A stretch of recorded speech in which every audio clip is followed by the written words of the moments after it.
Care അക്കാഡമിയിലേക്ക് എല്ലാവർക്കും ഒരിക്കൽ കൂടി സ്വാഗതം.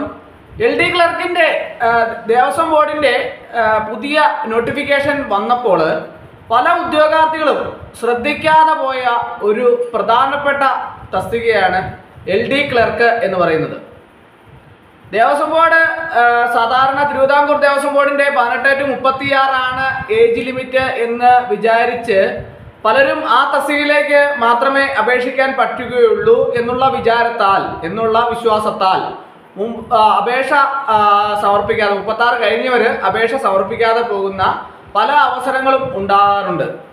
എന്നാൽ ഈ ദേവസ്വം ബോർഡ് LD ക്ലർക്ക് വിജ്ഞാപനത്തിൽ കൂടൽമാണിക്യം ദേവസ്വം ബോർഡിന്റെ വിജ്ഞാപനത്തിൽ LD ക്ലർക്കിന്റെ ഒഴിവുകൾ ഉള്ളതായിട്ട് പല ഉദ്യോഗാർത്ഥികളും ശ്രദ്ധിക്കാതെ പോകുന്ന ഒരു കാര്യമാണ്.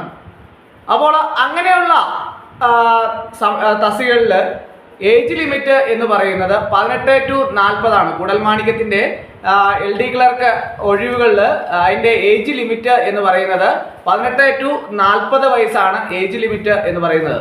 അവിടെ 1985 1985നും 1/1/2007 ഇടയിൽ ജനിച്ചവരായിരിക്കണം ജനറൽ കാറ്റഗറി എന്ന് പറയുന്നത്. അവിടെ ഏജ് ലിമിറ്റ് ജനറൽ കാറ്റഗറിക്ക് 18 to 40, OBC-കാർക്ക് 43 വയസ്സ് വരെയും SC/ST-കാർക്ക് 45 വയസ്സ് വരെയും ഇതിലേക്ക് അപേക്ഷ സമർപ്പിക്കാവുന്നതാണ്. ജനറൽ കാറ്റഗറിയിലുള്ള ഉദ്യോഗാർത്ഥികളുടെ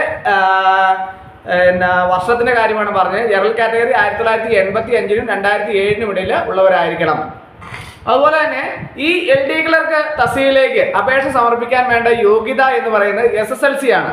അതുകൂടാതെ കമ്പ്യൂട്ടർ പരിജ്ഞാനവും ഉണ്ടായിരിക്കണമെന്ന് പറയുന്നുണ്ട്. അപ്പോൾ ഓരോ ഉദ്യോഗാർത്ഥികളും വളരെ ശ്രദ്ധയോടുകൂടി അപേക്ഷ സമർപ്പിക്കേണ്ട ഒരു തസ്തികയാണ് LD ക്ലർക്ക് എന്ന് പറയുന്നത്. കാരണം എന്താണെന്ന് ചോദിച്ചാൽ LD ക്ലർക്കിന് പല ഉദ്യോഗാർത്ഥികളും 18 to 36 ഏജ് ലിമിറ്റ് എന്ന് പറഞ്ഞ് 36 ശേഷമുള്ള പല ഉദ്യോഗാർത്ഥികളും അപേക്ഷ സമർപ്പിക്കാതെ ഇരിക്കുന്ന ഒരു സാഹചര്യം ഉണ്ടാകും. അതുകൊണ്ടാണ് ഞാനിത് പ്രത്യേകമായിട്ട് ക്ലാസ് എടുക്കാനുള്ള ഒരു കാര്യം. കാരണം എന്ന് വെച്ചാൽ ഏജ് ഓവർ 36 കഴിഞ്ഞാൽ ഇനി അവസരങ്ങൾ ക്ലർക്ക് തസ്തികകളിലേക്ക് വരിക എന്ന് പറഞ്ഞാൽ വളരെ യാദൃച്ഛികമായിട്ട് വരുന്ന തസ്തികകളാണ് ഈ LD ക്ലർക്ക് പോലുള്ള തസ്തികകളിലൊക്കെ തന്നെ. അപ്പോൾ ഇങ്ങനെ വരുന്ന തസ്തികകളിലെല്ലാം തന്നെ അപേക്ഷ സമർപ്പിക്കാൻ വേണ്ടിയിട്ട് 36 വയസ്സ് കഴിഞ്ഞിട്ടുള്ള ഉദ്യോഗാർത്ഥികൾ പ്രത്യേകം ശ്രദ്ധിക്കണം. ഞാൻ ഓരോ നോട്ടിഫിക്കേഷൻ വരുമ്പോഴും നിങ്ങൾക്ക് അപേക്ഷിക്കാൻ പറ്റിയ തസ്തികകൾ ഉണ്ടോ എന്ന് പ്രത്യേകം നോക്കണമെന്ന് ഞാൻ പല ഉദ്യോഗാർത്ഥികളോടും പലപ്പോഴും പറയാറുണ്ട്. ഈ ഏജ് ഓവർ ആയവരുടെ ഗ്രൂപ്പ് തന്നെ നമ്മുടെ അക്കാഡമി വഴിയുള്ള ഗ്രൂപ്പുകൾ വരെയുണ്ട്.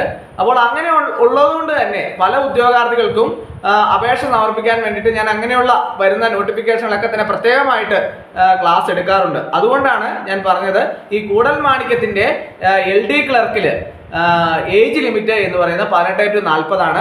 അവിടെ OBC-കാർക്ക് 43 വയസ്സ് വരെയും SC/ST-കാർക്ക് 45 വയസ്സ് വരെയും അപേക്ഷ സമർപ്പിക്കാവുന്നതാണ്. അപേക്ഷാ ഫീസ് ഉണ്ടായിരിക്കുന്നതാണ്. ജനറൽ OBC-കാർക്ക് 500 രൂപയും SC/ST-കാർക്ക് 250 രൂപയുമാണ് ഫീസ് എന്ന് പറയുന്നത്.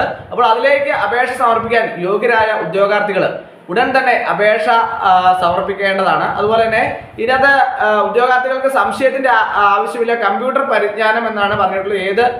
എങ്ങനെയുള്ള പരിജ്ഞാനമാണ്, ഏത് തസ്തികയാണ് വേണ്ടത്, കമ്പ്യൂട്ടറിനെ സംബന്ധിച്ച് കമ്പ്യൂട്ടർ പരിജ്ഞാനം ഉണ്ടായിരിക്കണം എന്ന് മാത്രമേ ഇതിൻ്റെ അകത്ത് നോട്ടിഫിക്കേഷനകത്ത് പറയുന്നുള്ളൂ. അതുകൊണ്ട് തന്നെ SSLC കമ്പ്യൂട്ടർ പരിജ്ഞാനമുള്ള ഉദ്യോഗാർത്ഥികൾക്ക് ഇതിലേക്ക് അപേക്ഷ സമർപ്പിക്കാവുന്നതാണ്. അതുപോലെ തന്നെ ഈ തസ്തികയിലേക്ക് അപേക്ഷ സമർപ്പിക്കാൻ പറ്റുന്ന ഉദ്യോഗാർത്ഥികൾക്ക് പഠിക്കുന്നതിന് വേണ്ടിയിട്ടുള്ള റാങ്ക് ഫയൽ ഞാൻ തയ്യാറാക്കിയിട്ടുണ്ട്. അതുപോലെ തന്നെ ഈ തിരുവിതാംകൂർ ദേവസ്വം ബോർഡ് ആണെങ്കിലും അതുപോലെ തന്നെ കൂടൽമാണിക്യമാണെങ്കിലും ദേവസ്വം ബോർഡ് തസ്തികകളിലേക്കുള്ള അപേക്ഷ സമർപ്പിച്ച ഉദ്യോഗാർത്ഥികൾക്ക് വേണ്ടിയിട്ടുള്ള LD ക്ലർക്ക് തസ്തികയിലേക്ക് അപേക്ഷ സമർപ്പിച്ചുള്ള ഉദ്യോഗാർത്ഥികൾക്ക് വേണ്ടിയിട്ടുള്ള റാങ്ക് ഫയൽ ഞാൻ തയ്യാറാക്കിയിട്ടുണ്ട്. ആവശ്യമുള്ള ഉദ്യോഗാർത്ഥികൾക്ക് മെയിൽ വഴിയോ വാട്സപ്പ് വഴിയോ അയച്ചു നൽകുന്നതാണ്. കൂടാതെ OA തസ്തികകളിലേക്കും അതുപോലെ തന്നെ LGS തസ്തികകളിലേക്കും അതുപോലെ തന്നെ LD ടൈപ്പിസ്റ്റ് തസ്തികകളിലേക്കും ഒക്കെ തന്നെ ഏത് തസ്തികയാണെങ്കിലും ആ തസ്തികകളിലേക്ക് അപേക്ഷ സമർപ്പിച്ചുള്ള ഉദ്യോഗാർത്ഥികൾക്ക് വേണ്ടിയിട്ടുള്ള റാങ്ക് ഫയൽ നമ്മുടെ അക്കാഡമി വഴി പ്രൊവൈഡ് ചെയ്യുന്നുണ്ട്.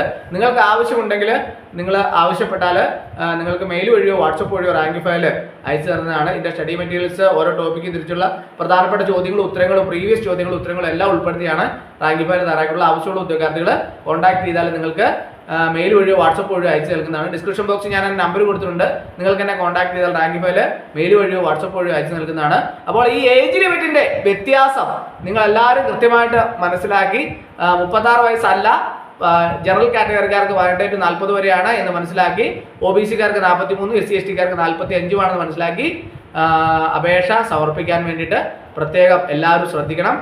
ഇത് നിങ്ങൾ കണ്ടില്ല എന്ന് വിചാരിച്ചാണ്, പല ഉദ്യോഗാർത്ഥികളും കണ്ടില്ല, അതാണ് പ്രധാനപ്പെട്ട കാര്യം. അതുകൊണ്ടാണ് ഞാനിത് പ്രത്യേകമായിട്ട് എടുത്ത് ക്ലാസ് എടുത്തത്. അതുകൊണ്ട് തന്നെ ഇന്ന് തന്നെ അപേക്ഷ സമർപ്പിക്കാൻ വേണ്ടിയിട്ട് ഓരോ ഉദ്യോഗാർത്ഥികളും പ്രത്യേകം ശ്രദ്ധിക്കണം. ഇനി അവസാനത്തേക്ക് ഈ മാസം അവസാനം വരെ അപേക്ഷ സമർപ്പിക്കാനുള്ള ഡേറ്റ് ഉണ്ട്, പക്ഷേ അത് നോക്കിയിരിക്കേണ്ട, ഉടൻ തന്നെ അപേക്ഷ സമർപ്പിക്കുക. അപ്പോൾ ഇന്നത്തെ ക്ലാസ് എല്ലാവർക്കും ഇഷ്ടമായെന്ന് വിചാരിക്കുന്നു. ഒരിക്കൽ കൂടെ നിർത്തട്ടെ. നന്ദി, നമസ്കാരം.